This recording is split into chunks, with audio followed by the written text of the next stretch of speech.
Alright, so discuss natin ngayon yung EF Core or Entity Framework Core. So, ang mangyayari ngayon is, ano ba yung EF Core? So, yung EF Core, ano siya, ORM, Object Relational Mapper, na, so, ang primary ano niya, purpose niya is, minamap niya yung C# classes sa database tables, pati yung mga relationship. So, ngayon, ma-access natin yung database tables gamit yung C# objects. So, ayun. Meron din siyang feature na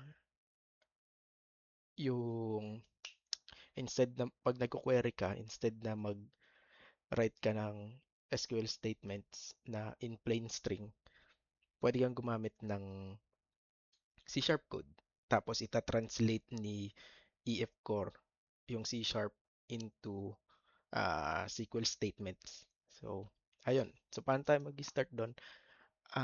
Sige, buksan natin project natin. Saan na ba yun? Ito. Okay. So, mag-add tayo ng NuGet, manage NuGet packages. Yan, meron tayong maliit dito. Hanapin natin entity, ito, Microsoft Entity Framework Core. Yan. Anong version nito ngayon? Preview. Hindi ko alam kung ito lang. Mukhang hindi preview eh. So, pindutin nyo itong plus para install natin sa Web Application 1 project, which is ito. So, plus. Install.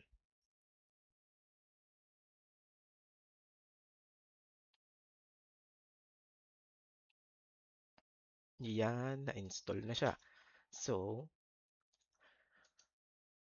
pwede na tayong mag-start ng um, integration sa database natin. Okay. So, ang ayun nga, yung purpose niya is automatic mapping ng database tables papunta sa C# objects. Tsaka yung translation ng C# code papunta ng SQL statements para maka-execute tayo sa database. So, yun lang. Game. Una natin gagawin, set up tayo ng connection papunta sa database. So, meron tayong app settings, tsaka app settings.json. Dalawa yan, halos parehas lang naman. App settings.development, um, app settings development, para sa ano siya, development yung environment natin. Halimbawa, ito sa localhost. Pag nira natin to, babasahin niya tong app settings development at app settings.json. Parehas. Okay? So, kung meron pa tayong halimbawa, environment na staging, pwede tayong maglagay ng app settings.staging.json para kung ang environment natin, ang name ay staging. So, ayan, game. Pwede tayo dito mag-add ng connection sa database. Dito yata sa level na to. Pwede ka maglagay yun. Ayun, connection strings.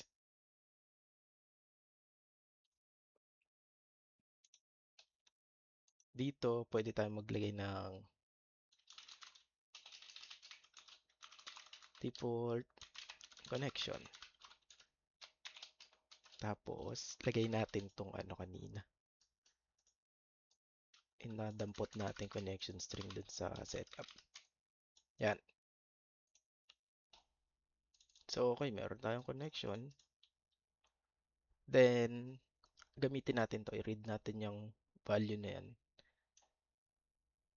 para makakonect tayo sa database. So, dito sa program.cs, i-register natin yung uh, EF core na mag-read ng connection string para magkaroon tayo ng database connection na magagamit dito sa application natin in C#. Okay. So, ang main tawag dito. main parts ng EF Core is models at saka DB context.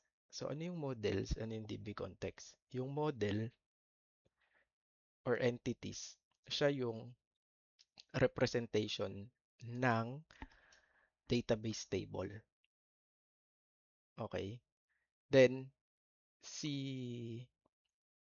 DB context, siya yung bridge o yung connection between C# code at database. Okay, so ano yung sinasabi ko? So, ang best example is dito sa models, gawa tayo ng bagong folder para organize. Gaya tayo ng entities. So, sa entities, dito tayo maglalagay ng C# objects na magre-represent ng database table. So, ang balak ko, ah, gumawa tayo ng sample entity na, halimbawa, gawa tayo recipe. Gusto ko gumawa ng website na yung mga users magpo-post ng sarili nilang recipe. Halimbawa, recipe ng sinigang ng adobo, ng cookies, ng kanang baboy, halo-halo, kung ano man. So, lagay natin dito, recipe. Yan. So, itong recipe, siya yung magiging table natin sa database. So, kung mag-save tayo ng recipe, ang isa sa magandang ilagay natin na properties, yung properties ito yung magiging columns. Yung magiging mga fields sa database natin. So, magkakaroon tayo ng field na ID sa recipe. Ako nakasanayan ko na lalagyan ko ng yan, key galing sa component model data annotations, yung primary key. Para ang sinasabi nito is ito yung primary key natin sa database natin. So, yung primary key natin, di ba, ayun yung auto number na auto increment. Tapos, siya yung parang pinaka ID ng rows sa table. So, dito, lalagyan ko rin ng table, ayan o, recipe. So, ito yung magiging database name niya. Yung database, yung table name niya, recipe. So, yung recipe, magkakaroon siya ng field na ID, which is int na primary key. Okay? Pag nira natin to, hindi pa yun automatic na magkakaroon ng table at saka ng field. Mag-aano pa yan. Kailangan pa natin mag-migration pero mamaya yan. Okay. So, next, siguro maganda dito, lagay tayo ng string na recipe name. Tapos, description, kung ano man yan. Lagay din tayo ng yan, created. Kailan siya inad. Tapos, sige, updated. Gusto ko yung updated nullable. Yan. Kasi by default, hindi mo naman siya in-update, inad mo siya eh.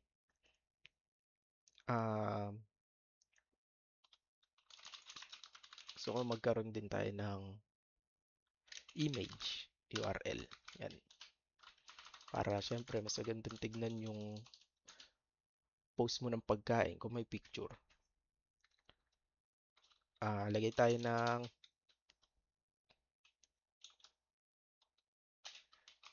int total cooking time minutes. Yan. Masyadong ano na yan, straightforward na yan. Tapos, lagay tayo ng categories. Ano lang, masabi lang.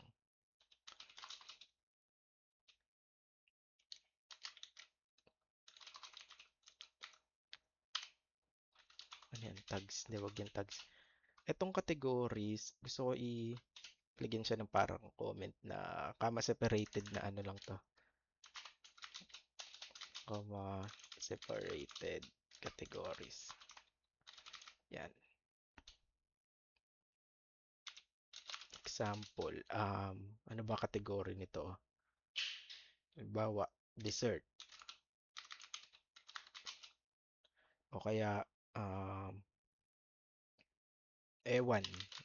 Bahala na. Ano ba mga kategory ng pagkain? Soup. O kaya ano, veggies. Sa atin to ewan. And etc. Yan, kala mo talaga ang daming iniisip. Okay. So next, lagyan natin ng string status. Kasi kung nag-add ka, pwedeng i-save as drop mo muna or publish mo na, di ba? Draft or publish. Yan. Lagyan lang muna natin ng ganyan para simple lang. Hindi tayo mahigpit. Okay. So yan. Um, Ngayon meron na tayong isang entity na magdi-describe ng recipe. So yung recipe, isi-save natin sa database. Tapos gamit ang database context, DB context. So paano gumawa ng DB context? Yung DB context yung mag-connect from backend papunta ng database. Siguro dito lang, hindi entity yun eh. Models, hindi rin model. Dito lang sa labas. Hindi ako magre-reklamo yan eh. Ah, ano ba magandang pangalan DB context? App DB context. So yung app DB context, ah, extend mo yung DB content. Yan, from EF Core. Then, dito pwede tayong mag-add ng mga DB set. So, yung DB context siya yung para mag-handle ng database. Ayun ang isipin nyo. Database, tsaka yung connection. So, kung meron tayong table sa database, introduce natin siya dito sa DB context as DB set. Public DB set. Yan. Ano yung model natin? In table. C# equivalent is recipe. Yan. Recipes. Yan. Papansin nyo, ang naming ko ay singular sa mga entities, tapos plural sa DB context property. Bakit? Kasi gusto ko eh. So, dito, meron tayong constructor. Paano ba to? Alam ko yung constructor nito, kailangan nating tawagin yung base. DB context options. App DB context options. Tapos, agad pasa natin sa, oops, bakit ganun yung ano ko, format?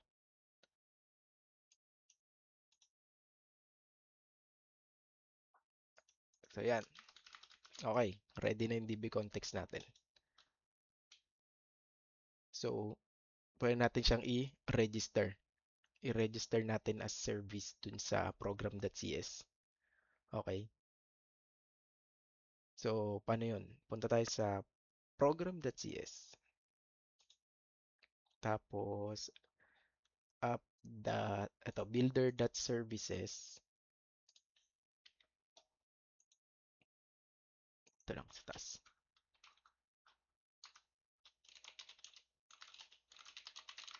Services.addDBcontext. So, yan.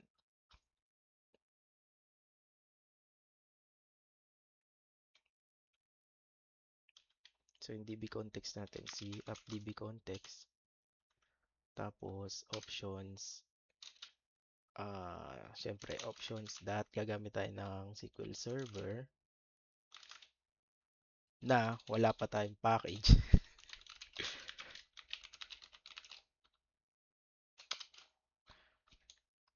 Teka, paano ba i-format to? Control K, di ko nagdodoble ng line. Wait lang ayusin ko lang. Hanapin ko. Yan, nahanap ko na. Dito siya sa settings, key map. Palitan ko ng VS 2022. So yan, use SQL Server. Tapos builder configuration, get connection string, default connection string. Tama ba yung spelling nito? Okay.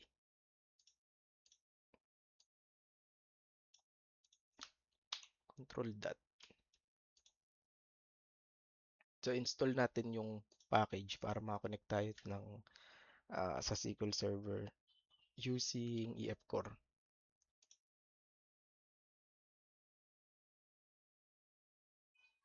Nuget. Ito na pala.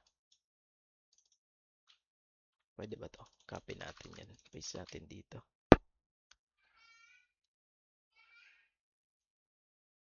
Hindi. Ano nga pangalan ng package na to?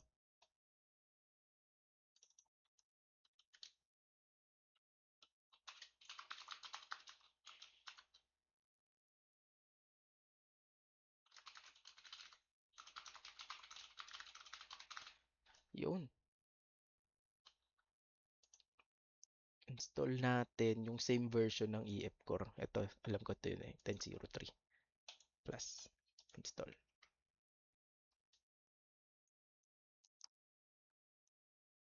Ayos. Okay. Na-install na. So yan. Click mo tong bumbilyang pula. Import. Okay. Wala na tayong error. For screen. So yan. Ang gagawin lang nito is ito tong line na to. I-register niya yung DB context natin, which is yung parang connection natin sa, hindi siya connection eh, pero parang connection siya. Kinukontra ko yung sarili ko. Ano, siya yung para magiging bridge between our application and yung database. So, ready na siyang i-inject sa services. So, para tong ano, dependency injection, ni-register natin yung appdb context. Then, hinhydrate natin siya. Lagyan natin siya ng options na gamitin yung SQL Server at gamitin yung connection string na may pangalan na default connection which is nandito sa development. Okay? So, pwede kayong mag-add ng ganitong ang tawag dito, ganitong field dito. Yan. Tapos lagay nyo yung production na connection string. Wala nang problema. Para kung mag-publish, production na yung environment. Then, pag nag-run, matic, dito niya natitignan. Okay. Pero dito muna tayo. So, next is, ready na yung connection natin. Pwede tayong mag-read, create, update, delete sa database table natin, which is yung recipe. So, gawa tayo ng, ang practice ko is, hindi ako sa controller kasi ito, gusto ko separate yung, separate yung concern, separate yung controller, tapos separate yung application logic para mas madali. Tsaka hindi masyadong crowded yung controllers. Gawa na lang tayo ng dito sa gawa tayong bagong folder. Services. Yan. So sa services, gawa tayo ng class recipe service. So itong recipe service, siya yung ang balak siya yung mag-handle ng logic at saka mga validations or kung ano mang processes na tungkol sa recipe. Okay? So, siya rin yung magiging responsible sa pag-connect sa database regarding recipe. Okay? So, bago yan, ano muna tayo? Ayusin muna natin yung database natin. May nalimutan ako. Eto, dito sa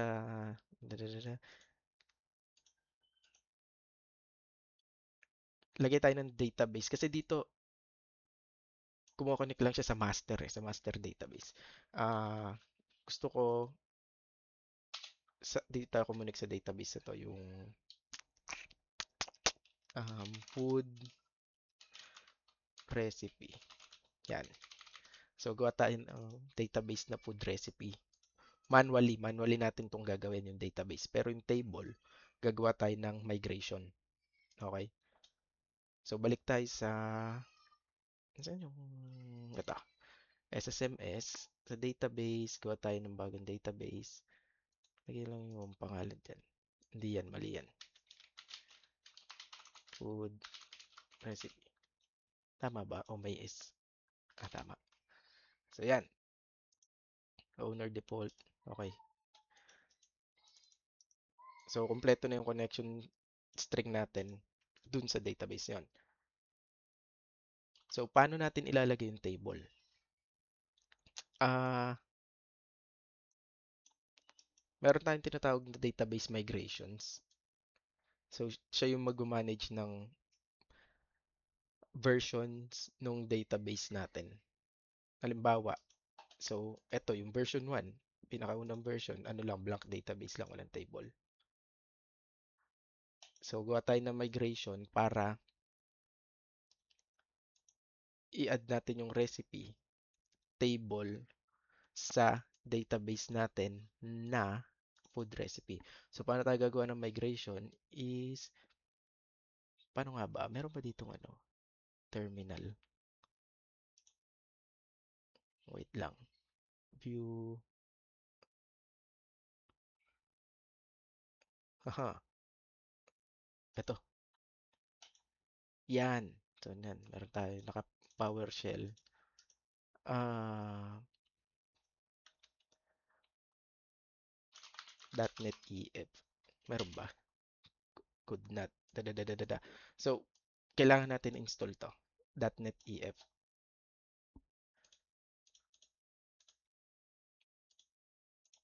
Paano natin install yan? Di ko rin alam. Search ko. Install .NET EF tool. EF Core Tools, .NET CLI. Ito, may lumabas. Installing. Sige. Ito. Copy natin yan. Hindi, ganito. .NET tool install global.NET EF. Enter.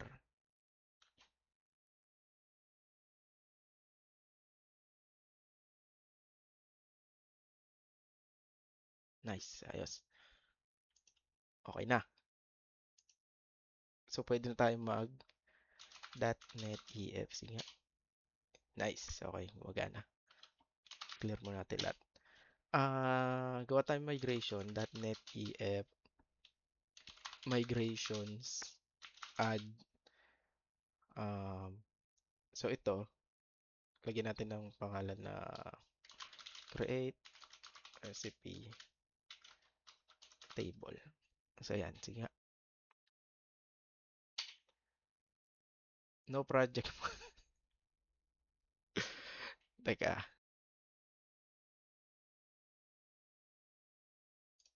Ano ba laman itong folder na to?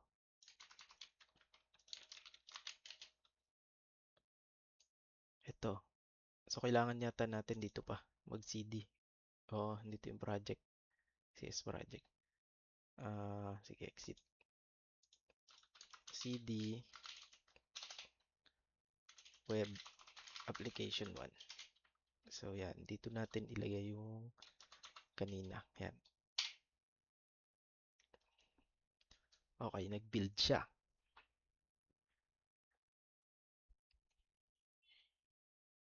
Hala, Microsoft EF. Sige eh. Bigay hilig para di maligalig. Install daw natin to. Ito. Siguro yung version na ito. Katulad na lang nung kanina. Para di sila magkagulo. Hindi ko talaga alam kung magkakagulo yun. Balik tayong terminal.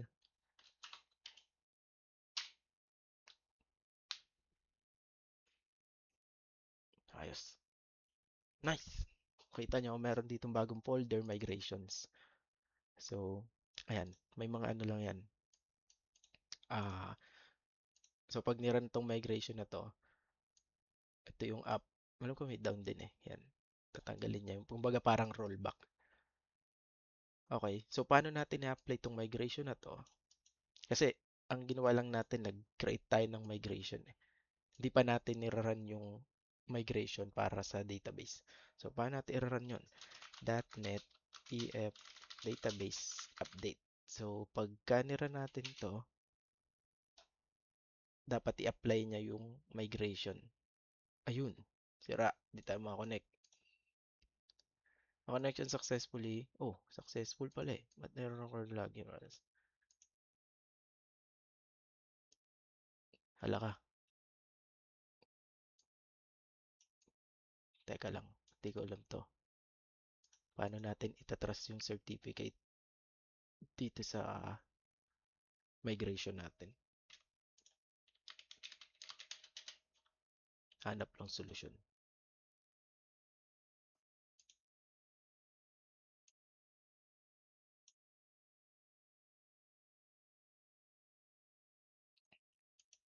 Okay.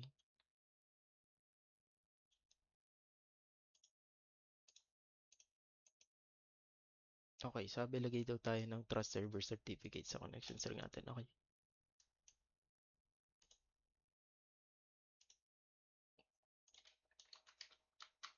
Sige nga.